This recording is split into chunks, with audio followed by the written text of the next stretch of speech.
সবাই কেমন আছেন? আমি ইটালি ভিনিস থেকে বলতেছি মিঠু মাঝি। না না না থুকু মিঠু মাঝি না, সাপড়ি মাঝি আর কি। তো এই হলো আমাদের সাপড়ি মাঝি, যে বাংলাদেশে গেছে আর কি, সাপড়ি স্টাইলে চুলের কাটিং কাটতে বাংলাদেশে গেছে আর কি। তো জানি না কোন মানুষের দূরাঙ্গি দিচ্ছে আর চুলগুলো কাটাইছে আর কি। যাক, যে কাজটা করছে ভালো কাজ করছে, ঠিক আছে।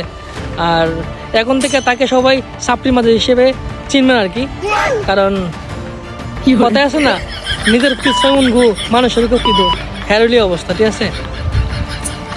তো এতদিন মানুষের পিতা আঙুল দিয়েছো, বুঝো না? এখন নিজের পিতা আঙুল দিলে কেমন লাগে বুঝতেছ না? এখন বুঝবা, ঠিক আছে। এখনো সময় আছে, বুঝছো নি?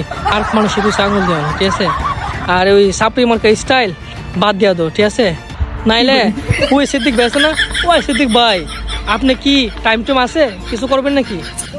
সময় নাই।